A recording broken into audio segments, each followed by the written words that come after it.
How's it going, gang? Good to see you guys this evening. And we got a great broadcast tonight, so I'm excited about it. So, how to handle pressure in competition. All right, that's what we're going to cover. And I've got some good things to talk about, but more importantly, I've got some good take home for you that you can start running and replicating these things on a regular basis. So in this broadcast, I'm going to share with you why athletes find that pressure in competition is useful, even essential to the attainment of their best performances, and how you can learn to handle it. I mean, that's just really odd to say, man, pressure in tension and anxiety and stress are all useful. They actually, and we're going to go into that. So if you've never met me before, I'm Sean Humphreys. I'm a high performance coach, and I specialize in changing performances in individuals. Whether you're a highly skilled athlete or on your way to being one, or you just want to improve your performance, you're in the right place. All right. So to make sure you can hear me, give me a little thumbs up so I can see you guys. Check you guys out here, and give me a little love. Show me a little heart. Also, if you know someone that might be interested in this, tag them so they can jump in and join us as well. And let me know where you're watching from. I always like to find out where people are tuning in from around the country and actually around the world. And also too, don't forget to hit me with your comments, okay? Because comments are really important, and it actually spurs conversations not only in this, but can also take conversations in deeper into the topics that we're discussing, like tonight, talking about pressure and how to manage it. So, it's interesting. Pressure always gets a bad rap, right? And how pressure is essential in you attaining your goals, and how to eliminate fear. Tension is your level of excitement, okay? And how to best manage their effort in stressful situations. I mean, that's what we're going to cover tonight. So, it actually gets a bad rap, but we're going to talk about how positive it is, and how pressure is essential to attaining your goals, and how to eliminate fear, because fear is, and interesting is, fear is actually a positive thing too.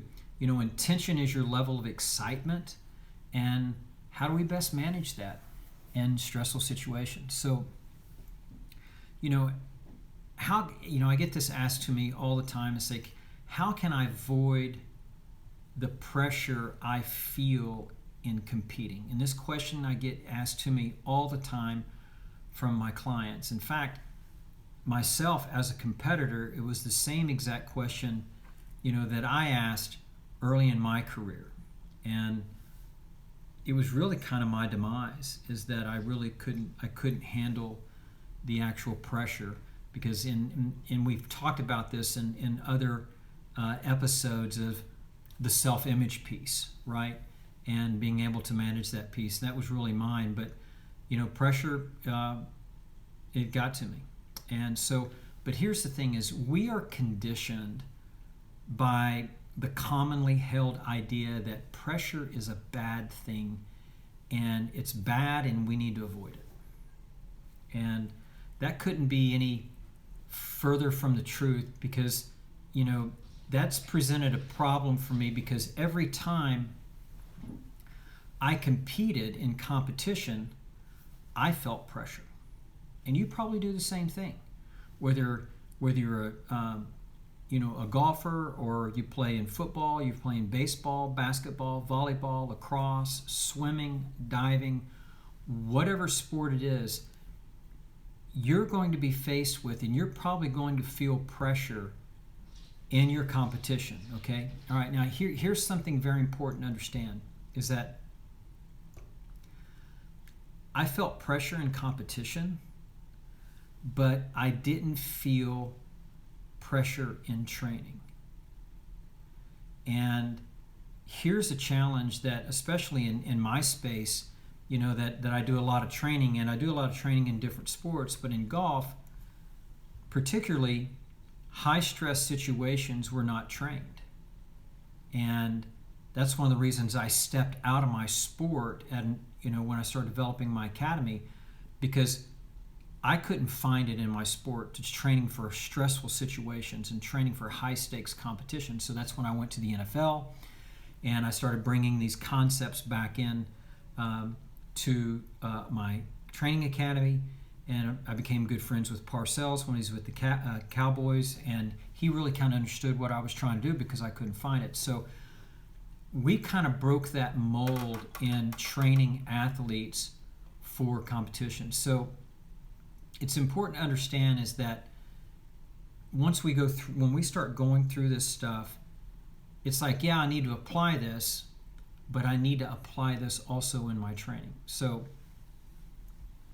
it's, I didn't feel pressure in my training, and I don't think probably many people feel pressure in their training, especially in golf. Now, your Olympic sports, there's no doubt. So, in my 30 years as both a competitor and a coach, I've only known a handful of athletes that say they don't feel something different in competition. And, it's probably less than 0.5% of the athletes. For many, the effects of pressure are so disruptive, okay, that it causes loss of points in a competition at critical times at best, and also the premature termination of careers at worst, hence my career. And it can be detrimental. It really can. The pressure can get to you. However, many athletes find, now this is an interesting piece, is that many athletes find that pressure of competition is useful, okay? And we're going to dive into that. And it's essential to the attainment of their best performances, okay? So let me repeat that again. Many athletes find that pressure is in competition is useful, even essential, to the attainment of their best performances. So really, the answer that I've come up with is really based on years of experience in competing and coaching, and you really don't want to avoid pressure. You want to embrace pressure, and pressure or stress and competition is not something that you want to avoid. It's something we need. We need pressure to use. But in order to control something, not control the pressure, but control how we handle the pressure, we need to understand it, okay? The negative effects of pressure seem to be more prevalent in players that are having trouble winning, okay? And you have competitors talking about butterflies, even being tight, even the infamous choke, okay? And here's the thing is that we seem to have a vocabulary for the dark side of pressure, okay? And very few words on the good side. I mean, just like the other night when, we played, I helped with the Saints, with Sean Payton and New Orleans Saints. We played the Falcons. They literally shut us out. I mean, they beat us in every category. And I think Brees had, 6 or 7 sacks, tied the most he's ever had in his career. And so we have a tendency, as opposed to say, man, did you see how great the Falcons played against the Saints? It's always the negative side is, man, did you see how bad the Saints crumbled? Did you see how bad they were? Man, they were horrible, this, negative, that. And, we get that vocabulary and we go to the dark side. So what we're going to talk about is the good side of pressure. And it just doesn't make it as a topic of conversation, but it should be a topic of conversation in a positive way. And we should discuss it in a positive way. And we're going to talk about those things. So, simply put, pressure it's neither positive or negative. Okay? And pressure it's like air. Okay? And if you have too much air, you have a hurricane. And if you have too little air, you suffocate. All right? And so what we want is we want the correct amount. And when you get that right amount, man, it's like a breath of life, a fresh breath of life, man. It's like a breath of fresh air. In fact, we need pressure, okay? Just think about this from a competition standpoint. If we didn't have pressure, half the fun is competing. And if we didn't have pressure, competition would be gone without it. And we need the right amount in competition. So, I've spent years trying to understand the phenomenon so I can use pressure to my advantage. So here's what it looks like from an Olympic gold medalist and the area of Olympic training. Okay? So pressure is two things at the same time. Okay? It's anxiety and it's attention. Okay? It's anxiety and attention. So anxiety is fear. Okay? In most cases, fear is also viewed as a negative. All right? But now I want you to think about this for a second. Anxiety is fear, and in most cases, it's viewed as a negative. All right? So think about this for a second. Fear is what keeps you from driving too fast. Okay? I drive too fast, I fear that I might have a wreck and get in an accident. Fear is what keeps you from driving too close to the car that's in front of you. Fear is not paying my credit card bill on time. Fear is not paying my utilities on time. And so it actually works as a positive to get you to do the things that you need to do. Fear and competition, however, can be paralyzing. Hence, my career. And we've seen it. We've seen it run athletes out of competitions. We can be afraid of not doing well in a game, and when we do that, man, that can be a long ride. In many cases, it's a long ride home. When we're afraid of not doing well in a game, okay? But I've got good news for you, okay? We can overcome fear, and by experience, fear drops as we are exposed to pressure situations. Just like I mentioned just a few minutes ago, okay? Is that we need to get more exposed to pressure situations. How do you do that? Your training has to have higher consequences, okay? And we've talked a little bit of that in other segments, and we'll touch a little bit about it tonight, but just know, and it's not getting more experience in competition, it's raising your level of training that has higher consequences that creates these pressure situations and the tension and the anxiety. Someone once said that the final in the Olympics, your final Olympic competition is the greatest pressure with let me make sure I got this right. In the final Olympics, it's the greatest pressure situation a person can face short of a loss of a life encounter. That's how stressful it is. It's almost like if you're faced with death, how stressful that is, that's what it's like at the Olympic level in your final competition. That's a lot of stress. I don't know if I could handle that or not. I don't know. Imagine if I trained for it, I could. So the Olympic coach that I studied under, the Olympic gold medalist and coach I studied under, also added that pressure also increases in direct proportion to your chances of winning. Okay?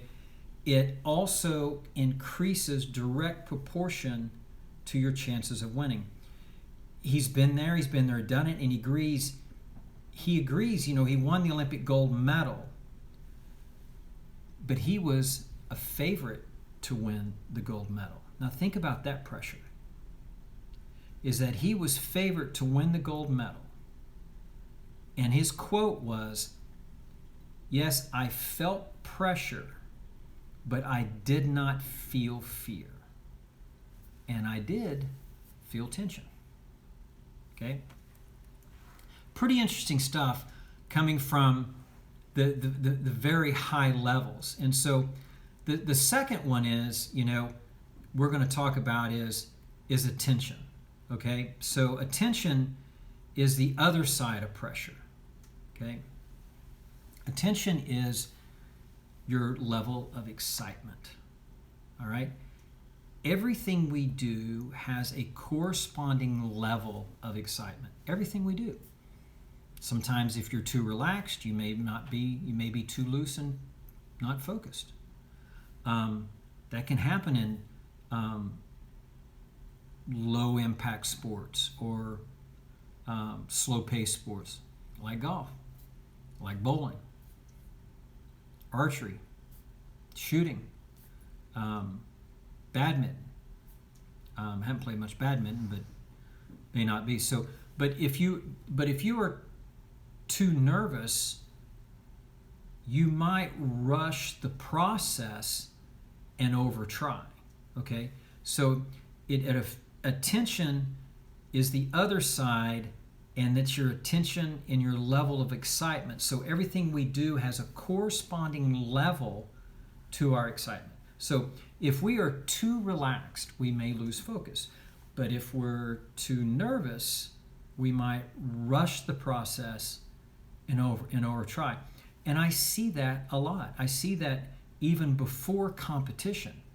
I see that a couple days out, that athletes are starting to get anxious and they're getting nervous, and they just rush out and they play as many holes as they can, or they hit as many balls as they can, and they're staying out there and they're really overtraining. And then when they get into competition, they're so nervous and they rush the whole process and they overtry. And I see some people shaking their heads. Yep, I've seen athletes do that. I see athletes do that way too common. And if you are too nervous in competition, I got 3 suggestions for you that can help. All right? So first, pressure is not in your imagination. Okay? It's real. And it's a good thing. And we've got to take advantage of it. All right? But first, you must accept that it's normal to feel you're going to feel a little bit different in a pressure situation. You've got to accept that fact. You've got to accept that it makes you feel different in a pressure situation. Okay? This is your body saying, hey, this is important, so pay attention. All right? Now we're going to start diving in why pressure, is so important.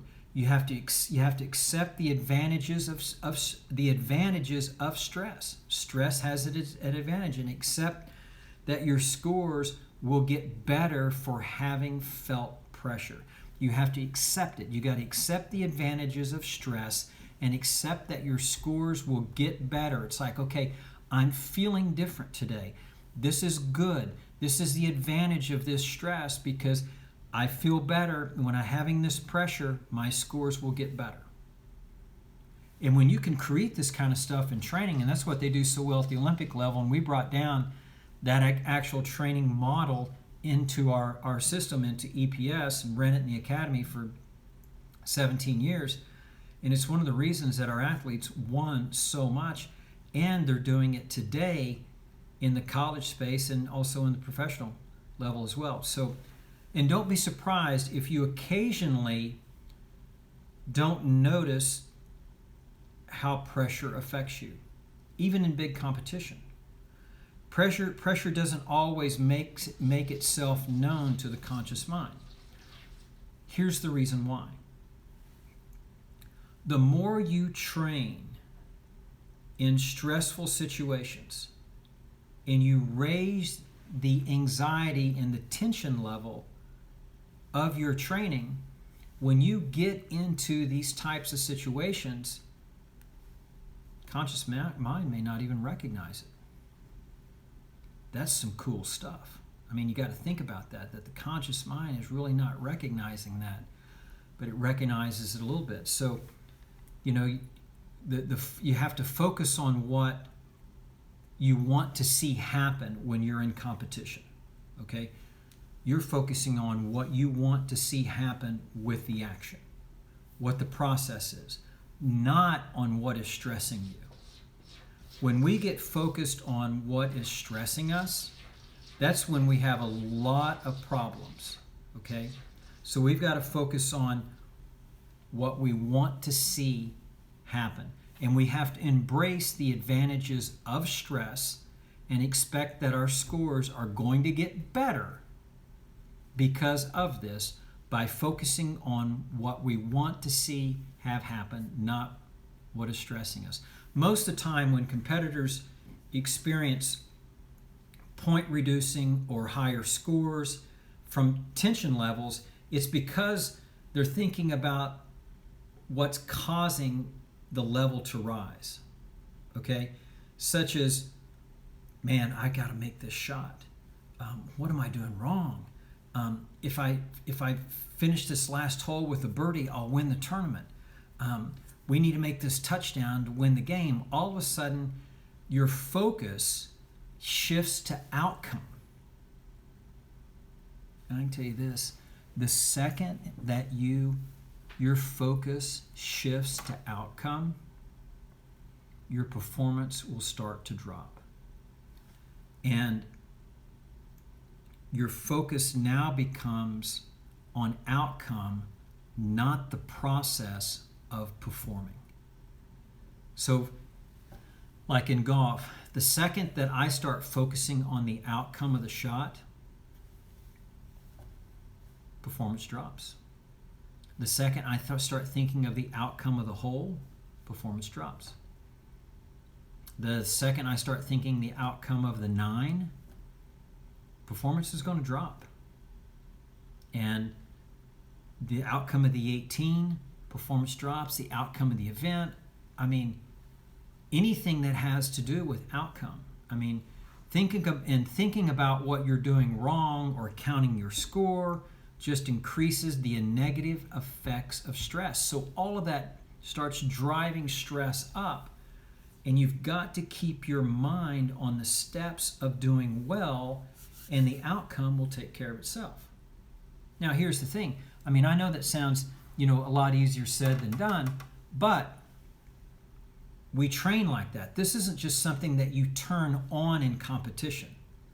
So when I'm talking about these things, yes, I am talking about what these great athletes do and how we train them, but this is what they do in training. And what they do in training is what they do in competition. What they do in competition is what they do in training. And that's how your mindset needs to start thinking in this format. So, you've got to keep your mind on the steps of doing well and not in the outcome. And second, here's something interesting. The second piece of this is that we use a planned practice recovery strategy, okay? And this is pretty cool. So sometimes pressure seems to increase just after a poor shot, okay? You're going along pretty good, and all of a sudden you hit a poor shot, or maybe you hit one in the rough and you've got a shot, then it hits a tree and it kicks in the water, or a bad situation gets worse, okay? And you might need to recover. You might need a way to recover, as opposed to magnifying itself and it manifesting itself and just turning into a snowball. And we see this happen with athletes all the time. They go from, okay, all right, I'm going to make bogey here, to a 6 or a 7, and then they can't shake it, and then the other piece is carrying it over to the other, the next tee shot in the next hole. So we have an effective technique, and it has to have a plan and a trained recovery strategy. So what does that look like in a recovery strategy? So there's two important things in common in a recovery strategy. First is you've got to get your mind off the things that are increasing the tension and the anxiety response. Okay? You've got to get your mind off of what's causing the tension and the anxiety. So the first thing is like, one is the score. Oh my gosh, I'm going to make double bogey, okay? Or the second is I'm going to, oh my gosh, I'm now 5 over par, okay? Or now I don't have a chance of making the cut. Or man, my team's not going to do any well because of this. So you got to shift your mind off of it. That's the first thing that you got to do. Shift your mind away from it. And second, you must do something that you can absolutely control. So the first is you shift your mind off of it, off the outcome. And you've got to shift your mind to something that you control. So for example, you've had a bad series of shots and you begin to think about your score, just like we're talking about, and you need to recover. First, this is really cool because we're going to shift it to the conscious mind. And this is really cool. It's actual physical activity. You can do it while you're carrying your bag. You can do it while you're walking. The first thing is you're going to start concentrating on your breathing. Because when you start concentrating on your breathing, you're not thinking about the other things that are causing the stress, right? So this breathing in a practice pattern for, let's say, 3 breaths. Like this, 1, 2. So you actually have to think about doing the breath. So it shifts your mind away from it. I know it's real simple, okay? And as you're doing this, then what you want to do is relax a specific muscle group, such as your neck or your shoulders. You can even just start turning your head side to side as you're doing this, and breathing at the same time, so it's just removing your entire focus off outcome. And everybody can say, well, that's really easy said than done. Well, no, it's actually not. Because if you rehearse this and you train this, just like raising the level of your training, your consequences have to be higher than competition. That's something that you actually have to do. And this is a planned practice sequence of activity that you actually have to rehearse. And if you don't rehearse it, you can't be in a situation and automatically turn it on. Why? Because you never rehearsed it before, because the conscious mind's not going to be able to think about it. But if you put yourself in situations and you rehearse this, the first is, okay, you got to get your mind off what's causing the tension and the anxiety response. Okay? Perfect. I'm shifting it to my breathing. I'm going to focus on my breathing, 3 deep breaths, and now I'm going to stretch the muscles in my neck. And just do that, okay? This relaxes a specific muscle group, such as your shoulders, your neck, okay? It helps eliminate stress. And finally, you want to visualize in complete control of your good performance. So again, shifting your mind to what you want to do, not what you're not doing. And here's the crazy thing is that, when you start thinking of score, you're thinking outcome. Parents, if you're watching them play, we don't talk score, we don't talk outcome, we don't talk results. We don't talk any of that. All we do is observe. And you as a competitor, you don't need to be adding up your score all the time. You just need to write the score down and it goes back in. You don't be going, oh, I'm 1, 2, 3, 4 over par. I've got 6 holes left and I'm 4 over par, you're done. You're toast. You're already toast by thinking of outcome. Now remember this. When we start shifting our mind to the things that we have control of, okay, the breathing, all right, stretching our neck, okay, or the muscles, the muscle group in our neck, okay.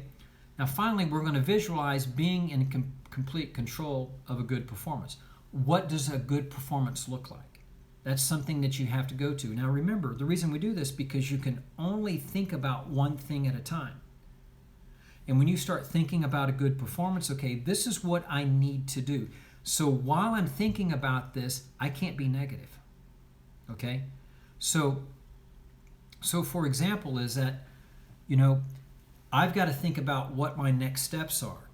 What's this next shot? Where do I need to hit this next shot? Go through my steps. What's the lie? What's the yardage? What are the conditions? Build a strategy that occupies the conscious mind that allows you to build a strategy, commit to the strategy. Now you're focusing on you playing well. Okay? Also, here's the key is that when you start replicating and duplicating these things, you're 100% in control of your method of breathing, the relaxation of your muscles, and you visualizing. So now the second step is accomplished. Okay, so what does that mean? Now when you focus on the next series, you should be recovered and you perform well. So when it gets off track, you change your thoughts, okay? Get rid of what's stressing you out. Start focusing on the breathing, okay? Stretch the muscles in the neck, all right? Focus on what it looks like for you to play well. Put that in place. Build a strategy. Commit to it. What a great shot looks like. And the next steps are going to continue for you, and you're going to have an opportunity to get it there. Now, third, the final recommendation. Now, this might seem a little strange, but however, it's very true. You've seen it. You didn't know you did see it. You recognized it, and you're like, what are they doing? Or it might be the announcers made a comment on it that wasn't fitting. So, but it truly works. So if you catch yourself being really nervous, okay? This is great. This is a quick tool to help you calm down real fast. And it's called yawning. Okay, that's right. I want you to take a fake yawn. Like that. And if you're watching, you probably took a big yawn as well. So you've seen athletes do this, especially at the Olympic level. Okay? So a fake yawn, okay, it's the same chemicals that cause the muscles to relax when you yawn naturally also seem to work with a fake yawn. So what happens is you carry all this tension right in here in your jaw, okay, that is so close to the brain, all right? And when you yawn, it opens up and it relieves all this stress in your face and in your jaw. I mean, even just massaging this right here, but a fake yawn, a couple of those, it breaks up all the tension that's really close to your brain, man, and it works. So the next time you're watching the Olympics, all right, this is crazy. So the next time you're watching the Olympics, if you see someone that is making a yawn, you know they're stressed out. You know that they're trying to get rid of that tension. And they're trying to say, okay, man, I got to get this. I got to relax a little bit, all right? And you see it.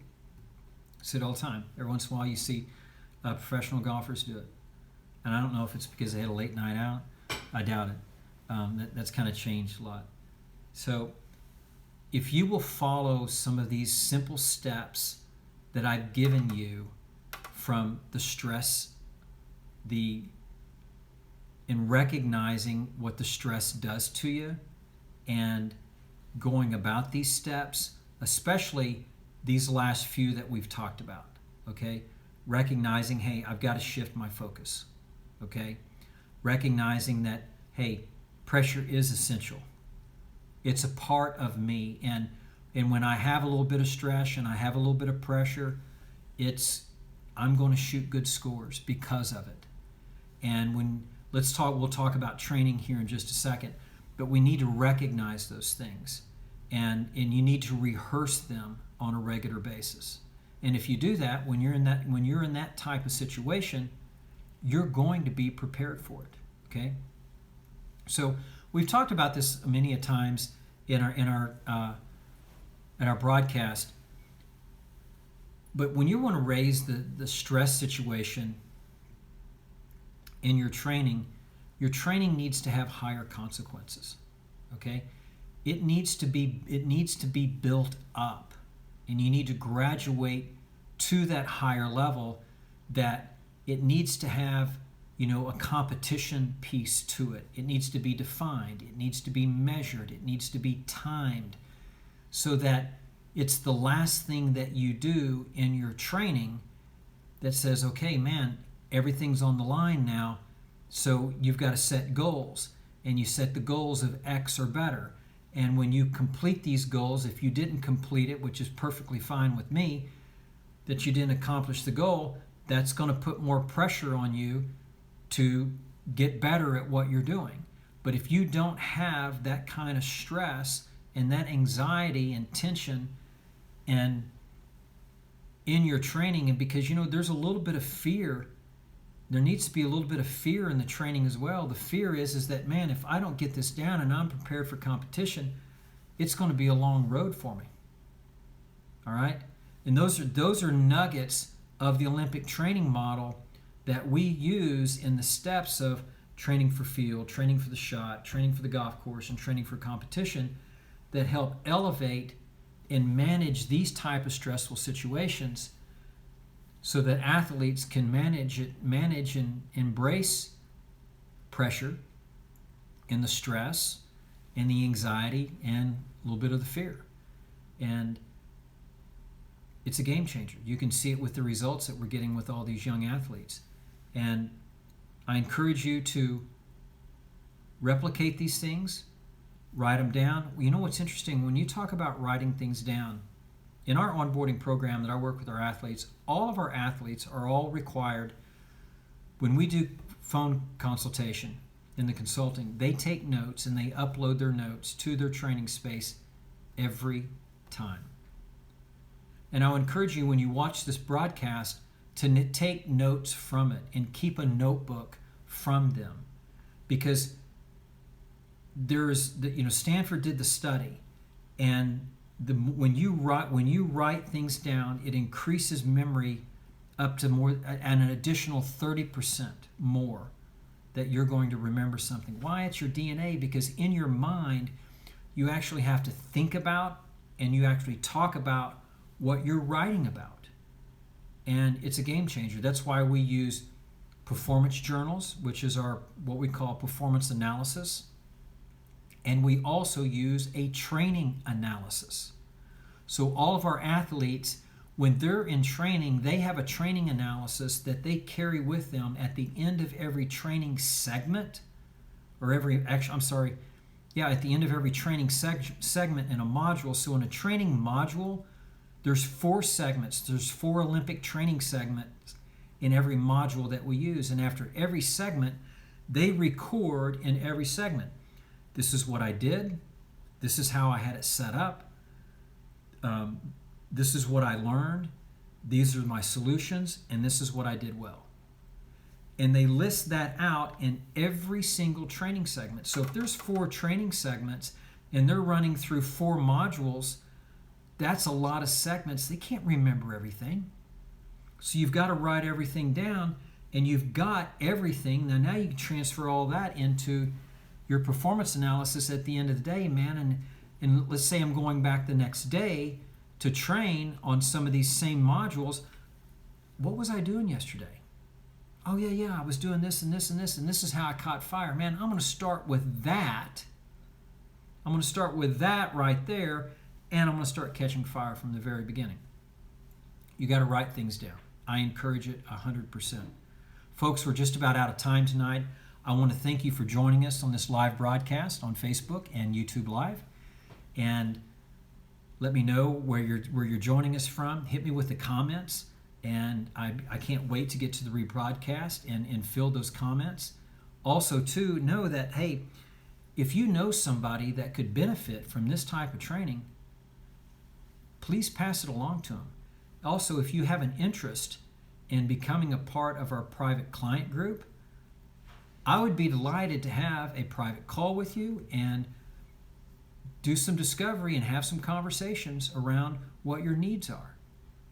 You can join us every Wednesday for this live broadcast on Hump Day, every Wednesday, 9 o'clock Eastern, 8 o'clock Central, and we're going to talk performance again next Wednesday.